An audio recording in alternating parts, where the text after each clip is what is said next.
You're listening to Startup Club. Yeah, we're like Startup Club Radio. We're on Clubhouse. We're actually a live show. If you're catching this in replay, you might not know this, but we do this every Friday, 2 o'clock Eastern. And today we're going from zero to billions and talking with Paul Hutchinson, a fascinating entrepreneur. So you'll want to really stick around here. And Paul is actually in the audience there. I'm going to invite him to come up on stage. And let me tell you about Startup Club. Startup Club has almost 1 million members. And if you're not a member of Startup Club, I highly encourage you to go to the Clubhouse app and click on the Startup Club house. When you come to one of our shows, you can click on the house there and you can join the club.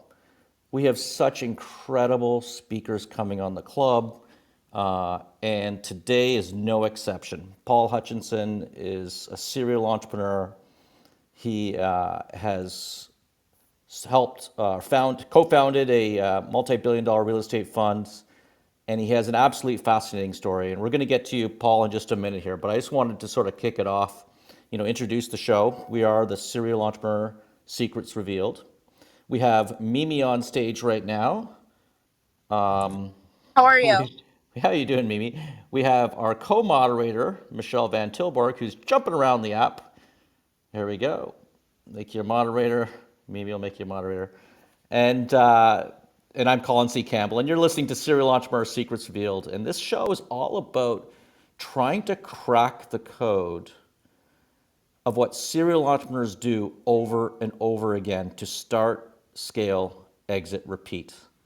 And again, Paul Hutchinson today, he started over 15 companies. I think he even has my record beat when it comes to starting companies. So pretty excited to have him on today. So if you think this is an interesting topic to you, please share the room. Right on the bottom left-hand corner, you'll see the quotes, and then right beside that, the second to the left, is a button. I'm going to click on that myself, share on Clubhouse. It's going to be an incredible show because I think we're going to make progress on that topic of cracking the code, of figuring it out, what Paul Hutchinson has done over and over again to start, scale, exit, repeat. Now, let me tell you this. We've never done this before. We're doing a two-part series. This show is going to be all about learning lessons learned from Paul. And next week, we're going to be learning more about his philanthropic efforts and what he's done to fight to end modern slavery and human trafficking.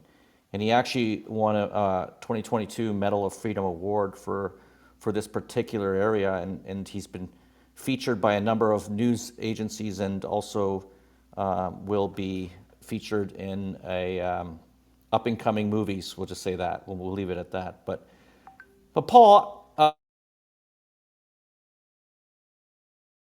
just got a phone call.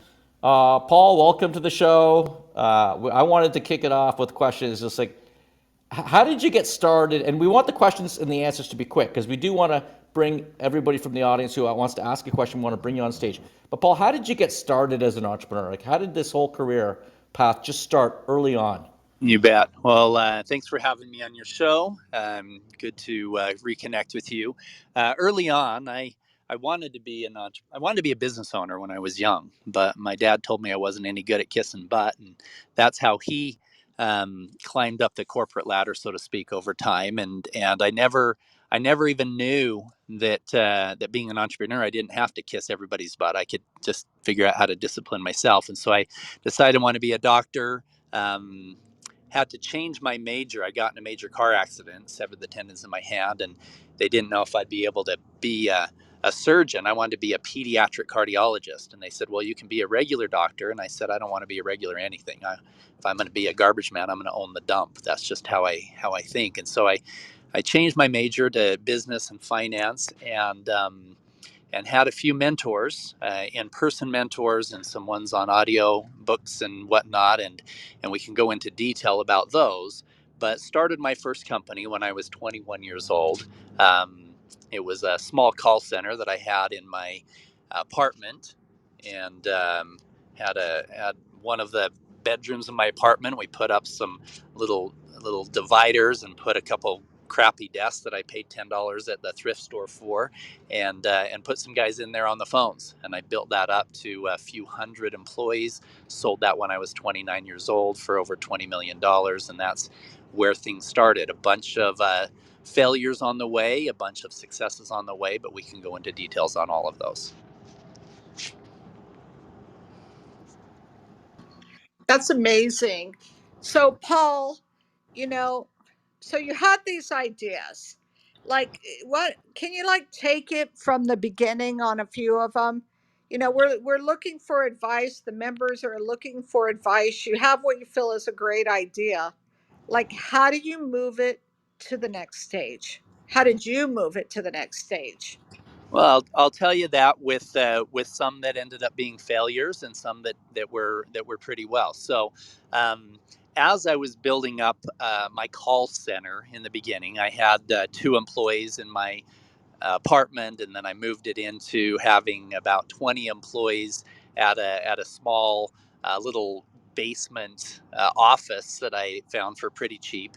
And a guy came in was one of my employees there, and he came in with this great idea that we could use our marketing system to sell some things for a company he had called Business Incentives. And bottom line is, anything that you're wanting to move forward, you've got to understand that the rubber meets the road when you can actually sell your product. If you can't figure out how to get that in the hands of the customers, you could have the best product on the planet, and it's not going to make you any money. And so, by me putting together a sales team, in that case, way back in the day, it was a call center.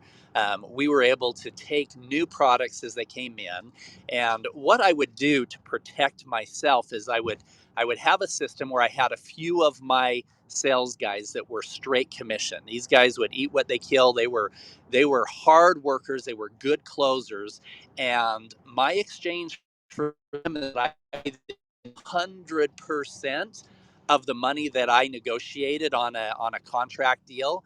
I would pay them 100% of them of that commission in exchange for them helping me put together a system that was duplicatable. So I had 2 or 3 of these hardcore closers that knew what they were doing, and I'd bring in a new project, and those guys would earn all of the money that I brought in on that project. In exchange, I would get to record everything that they were doing, and they would figure out the right closing ratios. They would figure out the scripts that were going to work. All of that stuff they would figure out in exchange for them earning all of the profits. Now, once I had that all put together, then I could hire a $10 an hour employee with earning 5% commission on the same sale and make $50 an hour per employee that I had in the seat, because I had a system that worked. And so the old adage, nail it then scale it, was how we made it happen. I nailed it with 1 or 2 employees where I paid them the lion's share or all of the commissions. But then once I nailed it, then I could scale it and put 50 or 100 employees on that same project, knowing that I was making $50 an hour per button seat. Well, I love this idea of repeatable, right? So once you perfect the system, once you perfect the sales system, right? And I see Peter, you're there in the audience, and you've got a big tech company you run there. Um, but once if you can perfect that sales system, just simply scale it, and it's the repeatability, and we often, as startups, we do things off the cuff, ad hoc, not really thinking about systems.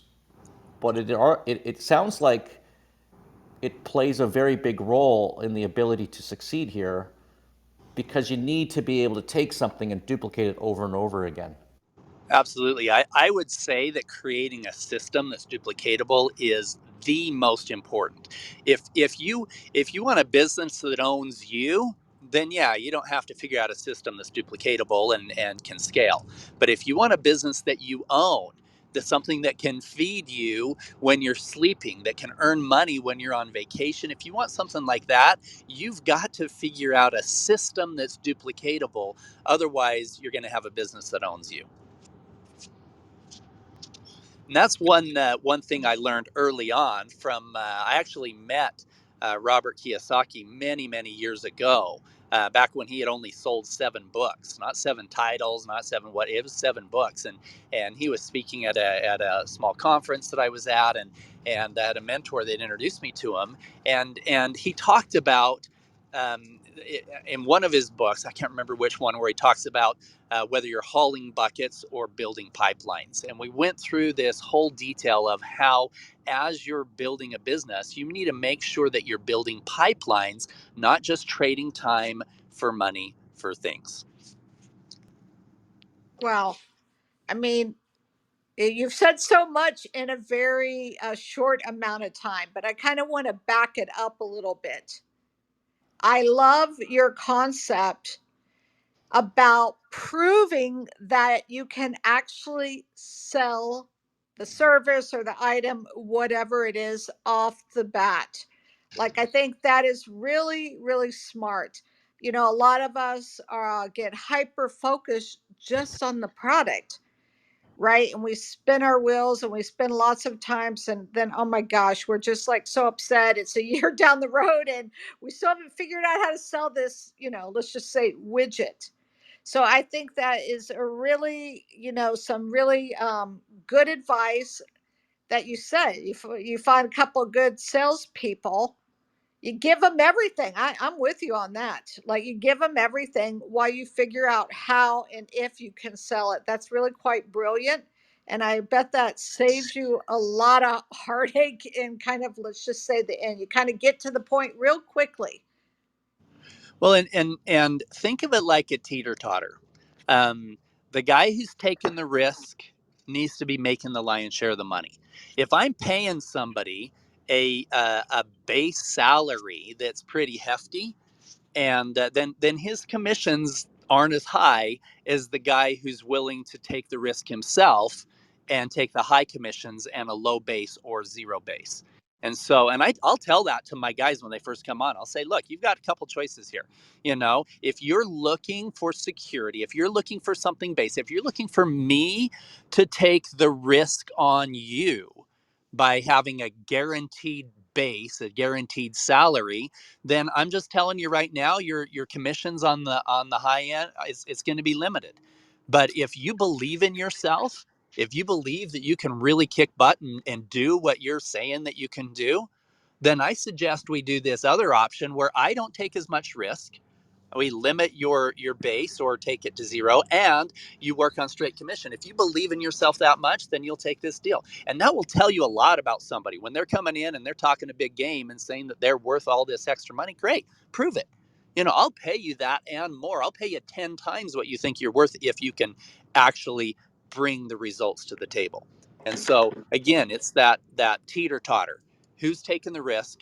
The guy who's taking the risk needs to be taken. And then once I have a system and I am taking the risk, then I can hire a bunch of guys that are $10 an hour guys and whatever, because I've got a system. I took that risk. Now I can duplicate it over and over again and make the big money. So I'm interested, because the second point, as you just said, that really stands out for me is the system. So I know, like, that sounds easy, but it's not always easy. Are you talking about a system that's like CRM and automated emails and leads? Like, can you just, like, give a few examples of, Absolutely. Here's we're not going to go from zero to four, billions overnight, but what would be like a baseline system? You bet. And let me explain it this way. My biggest company, Bridge Investment Group, that I'm the co-founder of, is now 43 billion in assets under management. I retired in 2017, and I'm still an owner, still a founder, and still have checks from them. But right before I retired, we had at the time almost 4,000 employees, and we had 70 employees just in accounting at the time. And I remember I had a young man that came in that just got started at the company. His name was Andrew, and he came in to my office, and his job that day was to have the partners sign off on the expense reports. And I'm signing off, and my expense report is, at the time I was whining and dining all the investors. So I had front row seats at the NBA games, and I had flights to Dubai and all these just amazing hotels and restaurants, etc. And he asked me. He said, Mr. Hutchinson, do you mind me asking? He said, how did you get your job? And I realized he didn't know the history of the company. I said, well, what do you mean? He goes, well, you've got the best job in the whole company. All you do is fly around the world and go to lunch with rich guys. How did you get that job? And I decided to mess with him a little bit, but in this answer is the answer to your question. I said, well, I used to do what you do. He goes, really? You were in accounting? I said, yeah, an Excel spreadsheet that was like 70 megabytes that kept track of all the asset valuations of each one of the investors and all of the things that we were doing. I said, and then we hired a firm to come and do our audits. And the guy that was doing the audits is named Adam. Now, Adam is now Andrew's boss at this time. And so I said, so Adam was doing our audits, and he looked at everything that I had created in this system, and he said, Paul, he said, all of the numbers are right, but Paul, there's you a there? Oh, there he yeah, is. Okay. yep. He We can said, hear you now. okay, sorry about that. He said all the numbers are right, but there's a hell of a lot easier ways of doing it than what you're doing. So I got replaced by Adam, and he goes, really, you did? Basically what happened is I created a system, and then I replaced myself with people that were smarter than me, better than me, to fine tune that system. But I was involved in everything in the beginning in building the company, and so we systematized the way of keeping track of each one of the valuations. And then I told Adam or Andrew, this young kid, I said, so then I did what Jonathan does. He goes, really? You were underwriting assets and you were keeping track of all of the properties that we were buying? I said, yeah. I said, every day I had a huge stack of papers on my desk, and I went home with a headache. And I said, the only thing that I was any good at was going to lunch with rich people. So that's where they put me. And he goes, wow. He says, how many people were here when you started? I said, just me and John. And so, the here is that each step of the way, even though we had thousands of employees at that time, each step of the way, I had to, as a young entrepreneur and not having the money to hire the right guys in the beginning, I had to figure it out. And I got good at it and created a system. I wrote down exactly what I was doing so it could be taught, so it could be duplicated. And then we hired guys that were even better than us to manage that and to take it to a whole new level. But each thing that you're doing, if you're not writing down how you are managing it, if you're not writing down the details of that, and so that you can duplicate it to somebody else, then you're wasting your time. Yeah, it's interesting. I don't know if you've ever read the book, The E-Myth. It's all about systems and scaling systems and not necessarily relying on people. But the reverse of that is when you do try to scale your company, you do need to rely on people around you. And in fact, the vast majority, something like 99.5% of companies in the United States fail to scale. They're like small businesses that just, for whatever reason, choose not to fail. It's such a hard thing to do. But I think the biggest challenge in regards to scaling is the entrepreneur themselves. They're the ones who hold it back because they don't get themselves out of the way. What you talked about here was this concept of letting it go. And can you talk a little bit more about that? This whole idea of trusting others to do key functions in your organization so that you can scale and focus on other things. Absolutely. That was actually one of the hardest things for me. I'm somewhat of a control freak, and I know that when I got it done, I did it right. I was very focused on making sure that I got it done and I got it done right. Well, the key to my success was in hiring people and surrounding myself with new partners that were way smarter than me in each one of these areas. The thing that I brought to the table was the vision.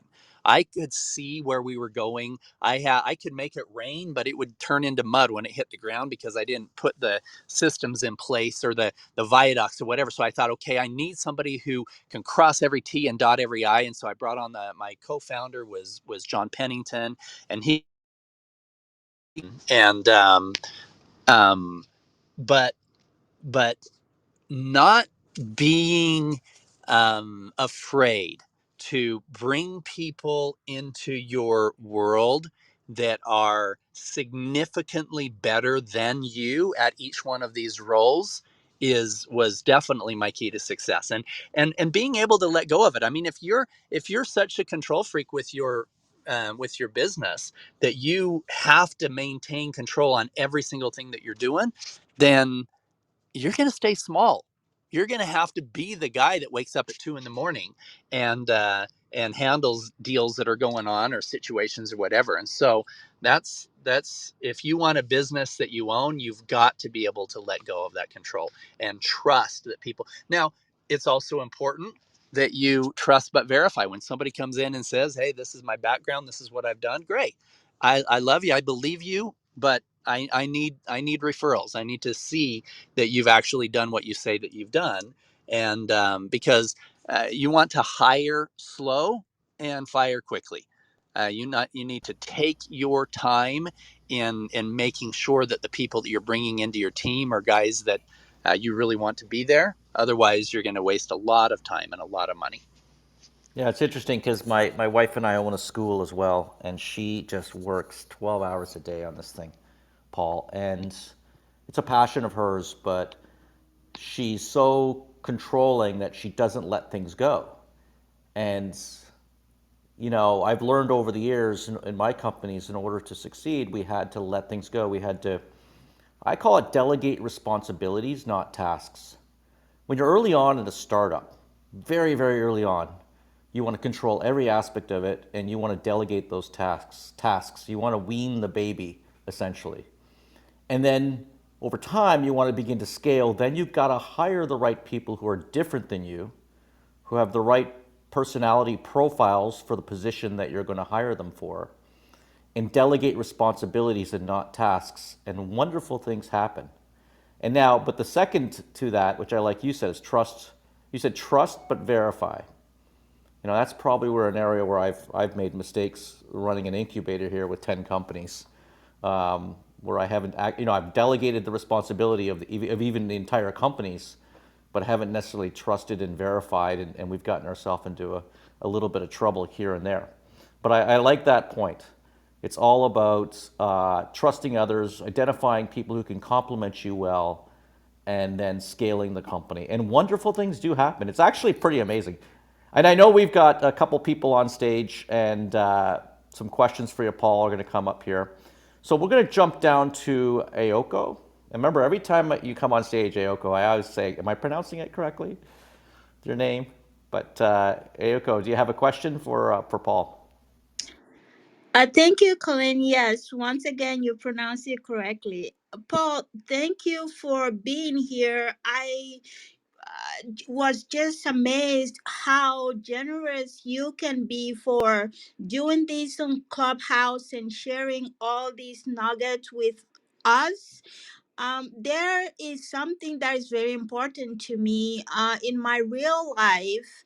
Oh, just to present myself, I'm a CPA from Calgary, Alberta, Canada. I work with entrepreneurs, helping them with their accounting advices and taxes. One thing that is important to me is mentorship from people like you. Some of them I've never met. Again, like you, when I'm hearing you, I'm just taking notes like if I was talking to a mentor. And I just want to thank you for that. When you talk about being vulnerable, um as a person, that's part of my personality where I need to hold on to things. It's hard for me to let go, but once I start doing that, I'm seeing magic. So I just want to say thank you for you to mentioning that. And another thing is, for me, taking risk is not part of my DNA, but once I start being uncomfortable and taking risks, coupled with being vulnerable and letting go of certain things, I'm seeing differences. So, yeah, that's just what I have to say. Thank you again for being here.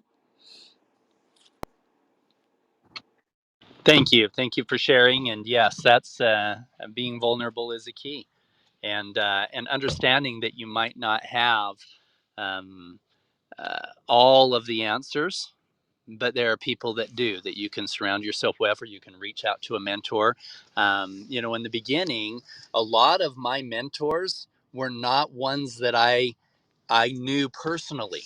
I don't know if that makes sense, but somebody asked me recently. They knew that I had some relationships with guys like Tony Robbins and others, and have spent some time with them. And they said, "Wow, I would give to spend half an hour with Tony. I mean, I'd do whatever." I said this. I said, "What do you think that Tony would tell you one-on-one that he's not already telling you from stage, so that he's not already telling you on his tape programs or his books? He's putting his best stuff out there." Now, yes, he could answer one-on-one questions with you, but there's so much valuable knowledge that you can get from these superstars by reading their books, by listening to their tapes, and going to their conferences, because that's where some of the best stuff is that they're presenting to you and the rest of the world.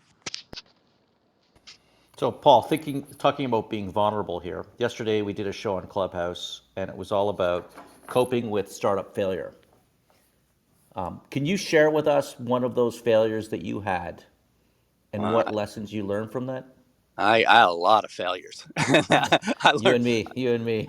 I learned more from those, and some of them I realized later on, crap, I never did learn my lesson. If you don't learn your lesson from your failures, I guarantee it, you're going to fail again in that same area, because I don't know, maybe God and the universe puts that failure in front of you for you to learn a lesson, and if you didn't learn it, then it might come again in another company. And one of my biggest ones that unfortunately hit me over and over again until I learned it was in trusting too much too early in what people say, and not verifying, like we talked about earlier, that they can actually do what they say they can do. Somebody will come in and they'll have some great words and some great personality and whatever, but if I didn't do any background check on them, if I didn't find out the other people that they had scammed, or the other companies that they had totally failed at, and I'll just bring them in based on total blind faith, that's something that has cost me a lot, many, many times. And giving somebody the keys to the front door and the back door just because they ask for them is something that you need to be super careful on as well. I'll give you a few examples. Early on, I was building my marketing company. I had the two or three employees that were working out of my apartment, with the little desk and the dividers in my second bedroom of the apartment. And I finally was able to earn enough money where I could afford and justify having a little space, this basement type office. And we hired a bunch of people. I had about 20 employees, and I had one guy come in. His name was Dave. And Dave came in and he had this great idea. He said, "Hey, Paul, we should be selling this other thing, not the stuff that I already knew how to sell. It was a totally different product." And he said, "We'll start a whole new company." He said, "We'll make you the president." And my young 22-year-old self thought, "Oh yeah, I'll be the president of your company. That gives me credibility and power, right?" No. Well, he was my partner in it, and we set up a whole new bank account. And this guy ran up we got some credit in the company, and based on my good credit, ended up running up the credit, and making promises to people. And he was like taking limousines and doing them in exchange for products that the company was selling, on all this crap. And I'm like, and all of a sudden I was like $70,000 that I owed to get out of this hole that had been dug. And I had to close down that entire operation and move back into my apartment, taking two or three employees with me because I couldn't afford to continue. We were on a trajectory to do really well with the company I was doing good with, but believing people too soon and giving them, like I say, the keys to the front door and the back door, and not trusting, not verifying, trusting too early, was something that cost me a lot of money. And other things that cost me a lot was jumping into areas that, thinking that because I was successful in one industry, I was automatically going to be successful in others. One perfect example, I decided to buy some jewelry. I thought, well, hey, I've got some money here. I'm going to buy some diamonds. I'm going to, put some money into this, not realizing that even if you're buying that jewelry at quote wholesale prices, there's a massive markup. Yourself, you have to get out of this stuff in selling that 5 carat diamond for the same $20,000 that you just spent on it. Chances are, if it's not a perfect cut or whatever else, you're only going to get 15 or 12 or whatever. And so, me thinking that I was super smart because I had ran certain companies didn't always translate into companies that had nothing to do with the industry that I had been successful in. Well, if one person on the stage knows about jewelry, it's Peter. Peter is joining us here on stage, and Peter, I asked you to come up on stage. I know we've worked together on a tech company, and if you have a question or a thought that you'd want to share with the with Paul here or the crowd, let us know. I do actually, Colin. Thanks for inviting me. Hey, Paul, really enjoying listening to you. And unfortunately, I don't get enough. I don't get the opportunity to join very often on this channel, just because of the time of day and where I'm located. However, I'm really glad I joined today, and as I said, really enjoying listening to you. I got a quick question for you, because I agree with you, right? It's you need to, anybody can walk in and put whatever they want on a resume. Even LinkedIn, right? Like it's everybody's getting their buddies to leave, review about them. But I've actually recently ran into this where, no matter who we hire, we're always, asking for references and trying to talk to the previous employers. But it's always the employee that is feeding us that information, because half the time we can't get to the right people or get the right people to call us back at an organization. And I ran into a situation where, they had just given us, references, and, the person, who we were talking to was basically one of their friends at the organization. Like, how do you validate, even once you go out there and try to get information, or is there another way of going about it? I've adopted the principle of dating before I get married. Yeah. In fact, I brought on a marketing guy a month ago on one of my other companies that talked a big talk, and I said, great, I believe you, and your references check out. Here's what we're gonna do. We're gonna. I'm not gonna sign a long-term contract right now. I'm really not. I'm gonna see, because there's more than just your performance. It's how we work together. It's how we communicate. A lot of other things that may or may not come up over the next month or two. So I'm going to do a month to month right now. If you can really provide what you say you can provide, if things will go the way that you say, then fantastic. 30 days from now, we're going to have a review. But it's a lot easier than figuring out how to get rid of somebody and then pay workman's comp and all this other crap. So I'm going to say, look, I'm gonna do a 1 month contract with you, and then maybe extend it to a 3, and then maybe a 6 month. But I'm going to do a little bit of dating before we tie the knot. Okay. I like the approach. I actually like, I don't know if you've heard of top grading, Paul or Peter, you may have heard of that, Yeah. where Top grading for sure. Yeah. within the contract itself, within the LOI or the initial offer letter, you actually lay out the next 90-day goals. And you're very specific, and you're saying, okay, so if it's a salesperson, you're going to make 100 contacts, you're going to do the following, dot, dot, dot. And they actually sign that right on their, on the initial offer letter. And I find that by being very specific and measurable with respect to a new recruit, you can actually scare them away. You can actually, like, they'll actually pull back and say, oh, I don't know, but again, these goals are goals that are set by you with their help. Like, they've sort of laid those out. But once people have to put pen to paper, they tend to be a little bit scared to do so unless they really can deliver the results. Well, and the truth is, if taking some of these approaches scares them away up front, you saved yourself a few months worth of salary of somebody that wasn't going to work out anyway. So, if they're as confident in themselves as they are saying that they are, then they can prove it, and that's okay. And then after you've dated a little bit, then great. We'll sign a long-term contract with you. In fact, I like, as we're building companies, I like doing what I call golden handcuffs to my really good employees, or my people that I want to keep long term. I say, fantastic. Here's what I want to do. I want to give you a piece of what we're building here. However, this is over a 5-year term or over a 10-year term. I'm going to give you 5% of the company.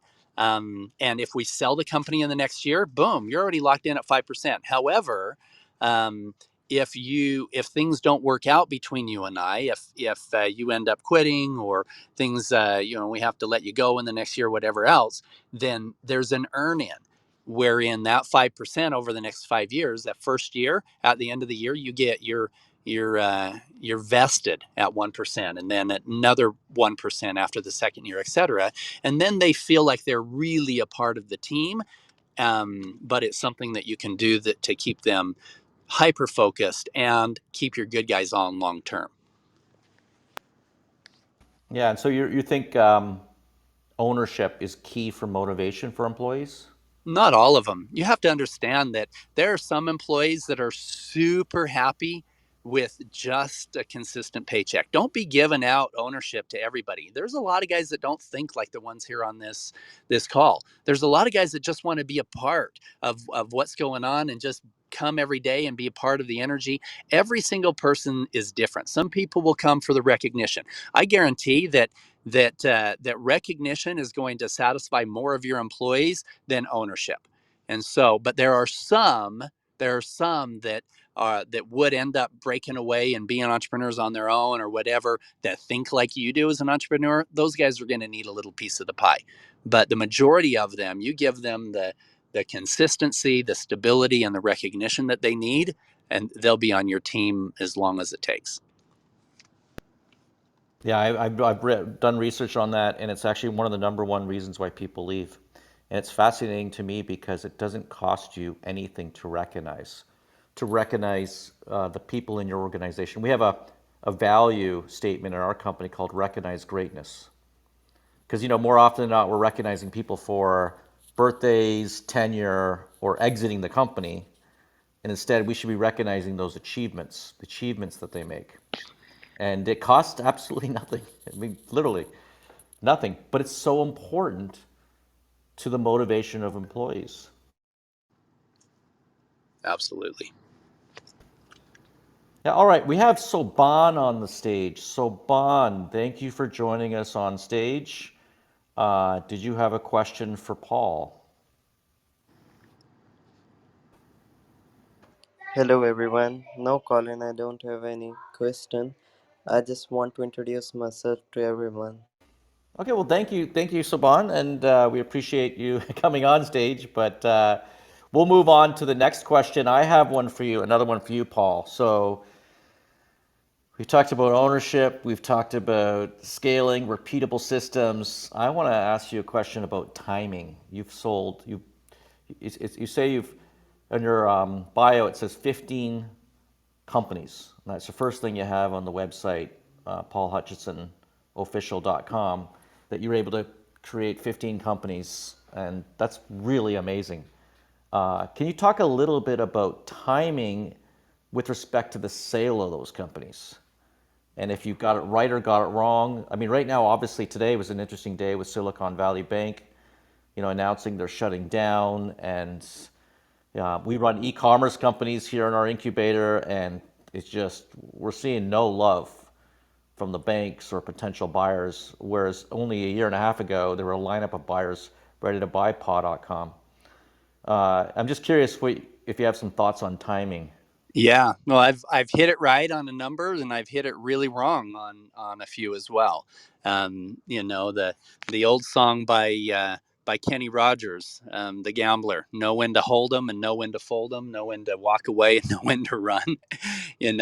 I've always said that First of all, if the reason you got involved with a company doesn't exist today, and all things that were the metrics that helped you make the decision to move forward, if those things have changed or those things weren't what you thought they were, then being willing to preserve your energy and focus it in something that is going to work is important. So many people hold on to their baby way longer than they should, when it really should have been taken out with the garbage and moved on with something new.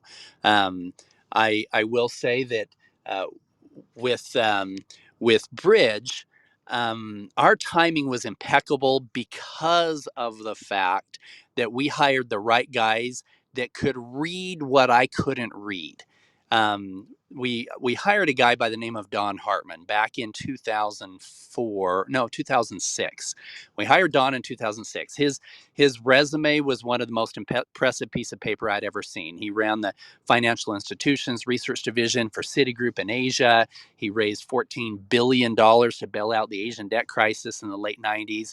He had the credibility that we needed to help us have the look and feel necessary to go after the bigger institutions. We had loans out. Our first company was Bridge Loan Capital. We were doing short-term bridge loans, and we had loans out on about $100 million worth of property at the time, and we had audited financials. We knew we could go after Morgan Stanley and have them write $100 million check, but we didn't know how to get there. And so we hired him to help us have that look and feel. And a few months later, he came into my office. This is December of '06. And he said, Paul, we're in trouble. And I said, we are the company, the Bridge? He goes, no, we are the whole country. He said, probably the whole world. He said, we're looking at a multi-trillion-dollar problem. And if you don't change, you're going to be upside down with everybody in your space. And I said, what do you mean change? He said, we're looking at a financial crisis. He had all these third order polynomial equations that were way over my head. And this was really a 1 in a billion chance that guy was our employee turning into our partner at that company. He was 10 years before, he had worked with Citigroup. He was in Asia and called the Asian debt crisis 9 months before it happened. His job for his whole career was in analyzing banking cycles and credit crises and helping Citi get into the right country and the right asset class at the right time. So we decided to listen to him. This was late 2006, a year and a half before the 2008 crisis. And we changed our strategy based on, now this cost me a lot of money. We were high on the hog and doing well. The reality is, if we had continued, we would have lost our investors' money hardcore across the board, and we would have been done. But because we got rid of any of our land assets or any of the things that we were too heavy in, got in a strong cash position, and it ended up being like that movie Braveheart. You know, that time where the horses are all coming, and they had all set everything up. So they got their spears down. He's like, okay, hold. And then they bring him up at the right time. We can see all of a sudden, boom, Lehman's crashes. Everything is crashing. And Don's like, hold now. And boom, we lifted it. And boom, we were the top performing real estate fund of our size in the country. Ended up with a 48% IRR. It was massive. We ended up, when the rest of the market lost 30 and 50%, we didn't lose any of our investors' principal and paid out a double-digit return.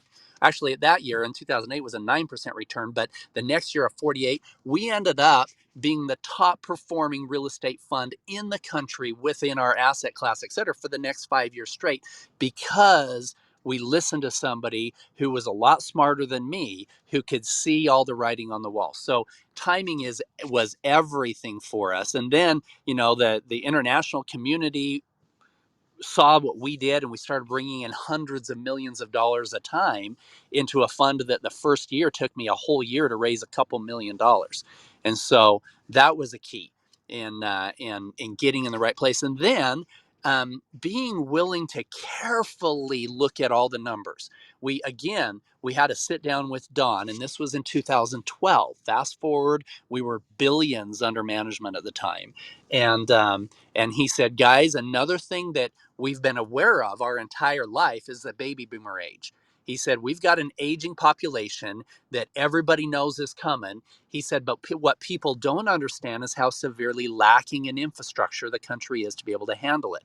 And we looked at all of these numbers based on what the senior housing market, et cetera. And so we built a senior housing leg to our structure and a senior housing investment fund that ended up being billions of dollars under management there because we had our timing right.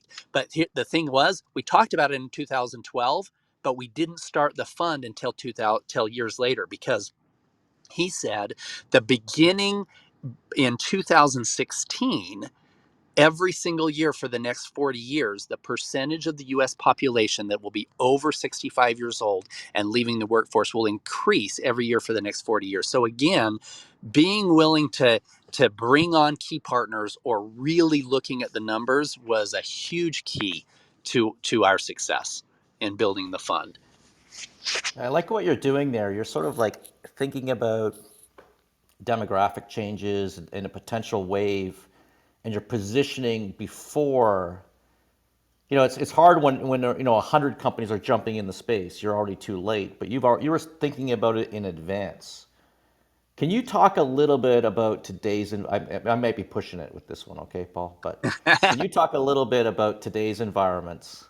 You've got AI, you've got, there's those in the audience who've not even started their first business yet.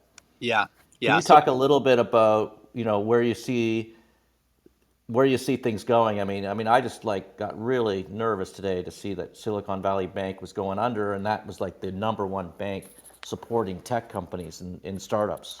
Yeah, But yeah. Well, what do you I'll thoughts answer it. about today's environment? Yeah. I'll answer it this way. I've been retired for years. I focus on philanthropy work. However, I'm still in touch with some key uh, people throughout the world. In fact, just this last weekend, I was in Madrid, Spain. I was the keynote speaker, speaking on philanthropy to a family office event. And for those who don't understand what that means, a family office is somebody who has tens of millions, if not hundreds of millions of dollars in net worth for their family, and they hire an entire family office, a team of attorneys and others to help manage their wealth. Well, these family office conferences are usually the family members. It's the billionaire families that are there, and the speakers are people that will help them understand everything from generational wealth transfer to the trends of the day, et cetera. And in this conference, there was no less than three separate speakers talking about AI and how it is so much more advanced than anybody can imagine. We were going through the chat GDP and how that's affecting things, and yes, that is something you need to be hyper aware of and be able to use that in your strategies moving forward. I will say this: I'm not a fan of what I see internationally in the financial markets. I think there's a good chance that we could be looking at a financial crisis that will make the COVID crisis, will make the 2008 real estate crisis pale by comparison. And I don't want to be a doom and gloom, but there's when you're in an environment where there's been trillions and trillions of dollars that have been dumped into the system, the only way that I can explain it is this. I used to play Monopoly with my sisters when we were kids, and we had this great idea because it took so long for us to get enough money to buy all the hotels we wanted. We had this great idea that we would all start with a whole bunch more money than we were supposed to. We would just give each other a whole bunch more money to start the game. And then when we bought anything, instead of putting the money into the bank, we would put the money in the middle of the board. And every time that if anybody landed on free parking, you would get all the money in the middle of the board. It was like winning the lottery. And in about 15 minutes playing the game, pretty much everybody had won the lottery at least once, and we were all wealthy and the bank was broke. Now, what happened at this point was hyperinflation. I would own Boardwalk. My sister would buy Park Place for $250, whatever. I would offer her $7,000 for the property she just paid a couple $100s for one move before. Now, why could I offer her seven? Because there was so much money in the game that that's the only thing that would capture her attention because she had a whole bunch of cash as well. That's what happens when you have unprecedented money printing that's trying to keep us out of going into a depression. Well, inevitably, it's going to end up having a house of cards that's going to fall. And that's something to be concerned about as well, and to be cautious of. Make sure you don't have all of your cash sitting in the bank. Make sure that you don't have all of your cash sitting into one asset class. Make sure that you're aware that there could be some challenges with the valuation of your currency and in the stability of your bank, et cetera, as you're moving forward. Now, those are just things from a safety standpoint. I don't live life in fear, but those are some numbers you need to pay careful attention to as you're moving forward. Beyond that, yes, hoping that things don't fall apart at the seams. AI is something that you need to be very involved with, and bringing it into your company, and be able to use some of those resources to be able to get yourself on the cutting edge. Okay, the actual rules of monopoly, and that's a pet peeve of mine, is that when you land on free parking, you don't put all the taxed money, that $75 tax, it all goes in the middle, and even that component of it can cause inflation in monopoly. And the rules say that you don't actually do that. You have to Exactly. learn to value cash. It's an interesting thing, and it's been a pet peeve of mine when I play Monopoly and people want to use those house rules. That being said, the whole inflation and the trillions of dollars spending, and a lot of that money is going to big corporations and defense contract, whatever it is. And startups are paying the price because an SBA loan right now is like 9-10%. We're doing 2 loans. We're closing next week here in the incubator, and one's at 7.75 and one's at 8.25. We were doing loans at 3% a year and a half ago. So that's changed the equation for startups.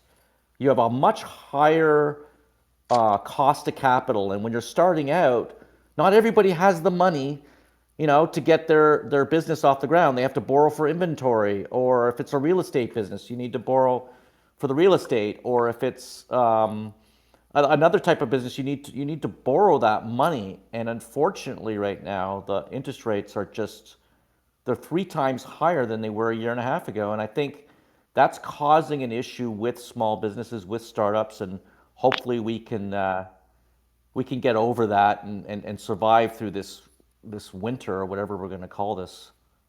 Well, and I had this conversation with my son recently. He said, "Dad," he said, "Okay, so let's just assume that we're going to see inflation, or potentially even hyperinflation. Let's assume that some of these things are going to happen. How do you survive? How do you deal with that?"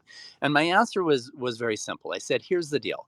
If you have a product or service that's going to be in demand in good times and in bad times, and you can have that product or service something that could be ratcheted up in terms of the price point if inflation does go through the roof, then you've got to win. You've got a machine that's printing money that will keep up with inflation if that happens. And so look at your company and say, okay, am I in an asset class? Am I selling something that if things go bad, that people are still, I mean, for example, I threw a bunch of money into a vodka company. And it's called Pure Vodka out of Canada. They're kicking butt up there, trying to come into the U.S. market. Guess why? Well, because when crap hits the fan, they might be giving up their cable TV, they might be giving up their Rolls Royce, but they're not going to give up their alcohol. It's sad to say, but there are certain things that are somewhat market agnostic. That's what we did within Bridge. In the beginning, when Don said, "Look, we're looking at a crisis in 2008," he didn't know it was 2008. This was late 2006 when he said it. He said the crisis is coming. He said when you're looking at real estate asset classes, he said when things get bad, you're going to have a massive drop in the price of your high-end luxury homes and your condos and things like that. He said, but B-class multifamily, large apartment complexes that are $1 a square foot, $1,000 a month for a decent 1 or 2 bedroom apartment. He said those kind of places During good markets, if you're well managed, you're 97% occupied. During down markets, a well-managed property is maybe 92% occupied. And as long as you don't have a refinancing bullet that's going to hit you in a down market, as long as you're not forced to sell in that down market by any, then you can pay out a pretty good return with a 92% occupied property. And so make sure that you're not stupidly leveraged and other things like that that are going to eat you alive if interest rate, or make sure you don't have a loan that is tied to something that's going to increase in your interest rates, et cetera. So be looking at your business and saying, okay, if things go well, how am I going to do? And if the market changes on me, is this something that people are still going to buy? And am I able to work with the price point of what I'm selling in a way that can still earn the income that I need to survive as a business owner? Wow, Paul, such great advice. Really appreciate that. I know we're almost out of time now, and we did a great job not talking about your philanthropic efforts and what you've done with the U.S. government and how you've helped children, free children. And I was hoping, we're gonna do a show next Friday, 2 o'clock Eastern, on that topic. It is truly one of a great success story and something that when I first heard it, I was absolutely amazed. And I think that the more people who hear that story, the more you inspire others to step up, especially those who have succeeded in business or have the ability to help out. But can you just give us a flavor of your life post 2017 after you retired and what you were doing there? Absolutely, absolutely. So I was recruited almost 10 years ago. I have some special set of skills from a previous life that makes me somewhat safe in a dangerous place, and to help on some child rescue missions. In fact, the movie coming out soon called The Sound of Freedom. Eduardo Verostegui plays me, the billion-dollar fund manager that quits his job to go help rescue children. That's of one of the largest child rescue missions in history, 127 children in Colombia in one day. And the thing that changed my life forever, Colin, was when I'm sitting on this chair and these traffickers bring in all of these children, and they bring in this 11-year-old virgin scared to death with two other girls and one little boy that was with her, that were all ones that they had that were virgins at the time, so scared. And she was looking at me with this fear in her eyes, and you could see the tear stains coming down her makeup face because she was crying half an hour before. And I thought, oh my God, is this really happening? Does this really happen? And I realized this is the fastest growing criminal enterprise in the world, and good people didn't even know that it was going on. And I looked in this little girl's eyes, and I still was undercover. I couldn't blow my cover. And I made a commitment right then and there that I would dedicate my life to eradicating this evil from the earth. And since that time, have led or been a part of over 70 undercover rescue missions in 15 countries. And I have hundreds of stories of those rescue missions. Not all of them are dark. There's some beautiful stories of the rescue and rehabilitation and reuniting of these children with their families that were truly inspirational. I can touch on the times where I got arrested for real and in Mexico by the local cops that were working with the traffickers, a bunch of stuff like that. We can even go into detail about how we how I believe there's more than just logic and protocol that helped us to find these children, and some of those miracles that happened on each one of these rescue missions.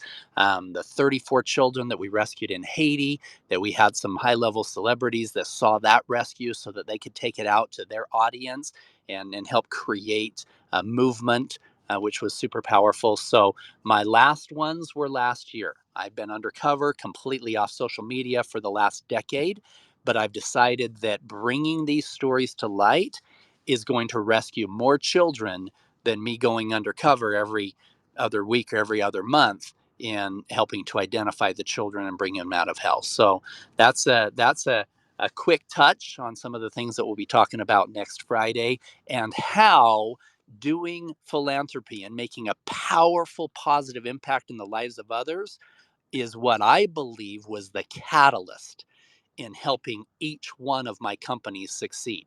And I can point to exact times where massive amounts of money came into the fund that were directly tied to the times that I put my life in danger to go help rescue these children. So, whatever it is, whether it's saving the trees, saving the wells, saving the homeless, feeding the kids, whatever it is, finding something that you're passionate about, getting behind it, making a decision that a big percentage of your time and money will go towards making that impact in the world will have a tremendous impact on your success as a business owner. Wow, again, incredible. And I can see that you've taken your entrepreneurial strategies and applied them for your philanthropic efforts. So it's very interesting to see how it all connects. And I'm looking forward to that next Friday. I think, Mimi and Michelle, we should probably let Clubhouse know before you come, before Paul comes on next Friday about him coming on. I think it's going to be an incredible event and really a great opportunity to learn about what you went through and how we as entrepreneurs and all of us can find ways to help out as well. Would love that. Send me the link to it early and I'll put it out on some social media streams as well and promote the room because it'll be some very inspirational stories of how we can all make a difference in the world.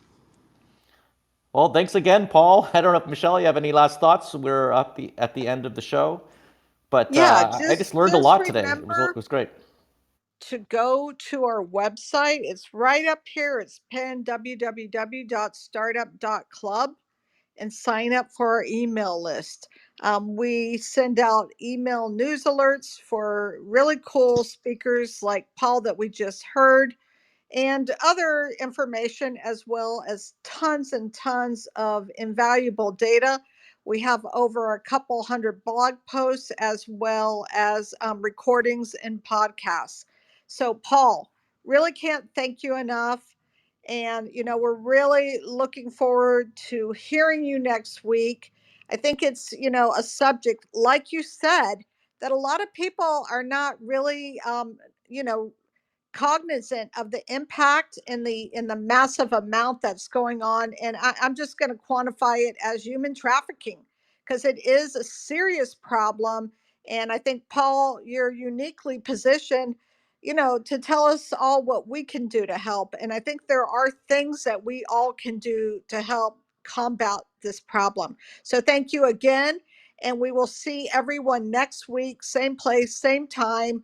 That's Friday at 2 p.m. Eastern Time here on Startup Club. Thank you so much, and everybody be safe. Have a wonderful weekend.